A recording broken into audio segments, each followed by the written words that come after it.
ज्या वेळेला मनोजदादा जरांगे पाटलांकडनं देवेंद्र फडणवीसवरती आरोप केले गेले, किंबहुना त्यांचा एकेरी उल्लेख केला गेला, त्या वेळेला मनोजदादाला उत्तर देण्याचं काम मी केलं.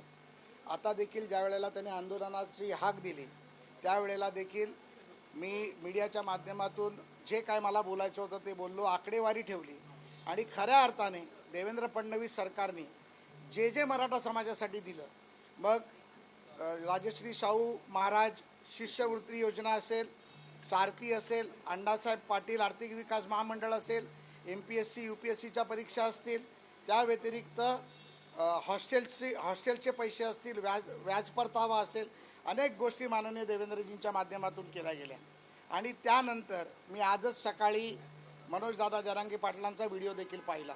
त्यांनी माझा उल्लेख आमचा भाऊ म्हणून केला. मी देखील त्यांचा उल्लेख माझा भाऊ म्हणूनच करतो, कारण त्यांनी असं म्हटलं की मी पहिल्यांदा कोणाला तरी अंतरवाली सराटीमध्ये आमंत्रित करतोय आणि त्यांच्या आमंत्रणाचा मान देऊन मी दादांशी चर्चा करायला. निश्चित त्यांचं अडलंय कुठे, त्यांची कुठली कामं झाली नाहीत आणि शासनाची जी समिती केली त्या समितीच्या माध्यमातून कुठली कामं आता राहिली आहेत हे समजून घेण्यासाठी मी परवा सकाळी म्हणजे 22 तारखेला सकाळी अंतरवाली सराटीमध्ये मी माननीय मनोजदादांना भेटणार आहे, त्यांच्या शिष्टमंडळाला भेटणार आहे आणि सरकारकडून त्यांना अपेक्षित काय ती गोष्ट मी त्यांच्याकडनं भेटून सरकारच्या दरबारी ती नेऊन ती कशा पद्धतीत पूर्ण करता येतील, जी कायद्याच्या चौकटीत आहेत, न्यायप्रविष्ट नाहीत, अशी सर्व गोष्टी निश्चितपणे एक मराठा समाजाचा कार्यकर्ता म्हणून, एक मराठा म्हणून निश्चितपणे त्यांना भेटून ते समजून घेईन आणि ते समिती पुढे नेऊन माननीय मुख्यमंत्र्यापुढे ठेवून ते पूर्णत्वाकडे कसं जाता येईल याचा प्रयत्न करेल.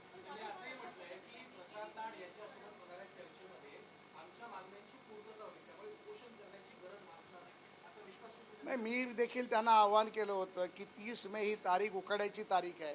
जूनमध्ये पावसाळा सुरू होईल, पेरणी असेल, शेती असेल. मराठा समाजाकडे एक तर शेती कमी आहे, त्यामध्ये अशा आंदोलनात जर ते गेले तर शेतीची पेरणी असेल, काही इतर गोष्टी असेल कशा पद्धतीत होतील आणि मराठवाड्यामध्ये इतर भागामध्ये उन्हाचा तडाखा देखील खूप मोठा आहे. त्यामुळे मी त्यांना विनंती केली होती की आमच्या मराठा बांधवांना, आमच्या मराठी भावांना तुम्ही वेटीस धरून हे आंदोलन करू नका. तुमच्या अडचणी असतील त्या अडचणी मी समजून घेतो. मी काय मंत्री नाही, मी काय मुख्यमंत्री नाही, पण एक मराठा समाजाचा कार्यकर्ता आमदार म्हणून आपल्या भावना सरकारपुढे नेऊन त्याचा पाठपुरावा करून, कारण कसं असतं की कुठल्याही गोष्टी पूर्ण करण्यासाठी याचा पाठपुरावा देखील करावा लागतो. त्यांनी त्यांची काही लोक माझ्याबरोबर संपर्कात आणून द्यावीत. आम्ही स्वतः मंत्रालय स्तरावरती, मंत्रिमंडळाच्या समितीच्या स्तरावरती त्याचा पाठपुरावा करून ती कामं लवकरात लवकर कशी होतील याचा प्रयत्न निश्चितपणे करू.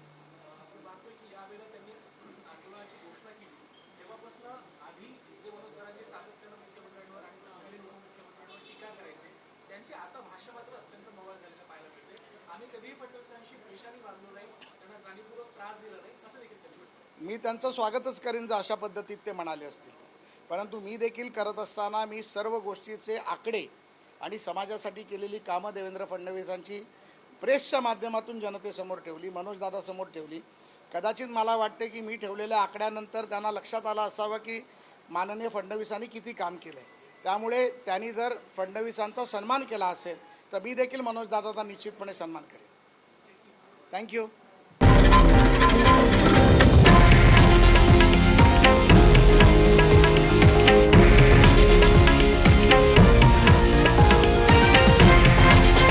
हे आहे देशातील नंबर 1 न्यूज नेटवर्क आणि आपण पाहत आहात TV9 मराठी, एकमेव.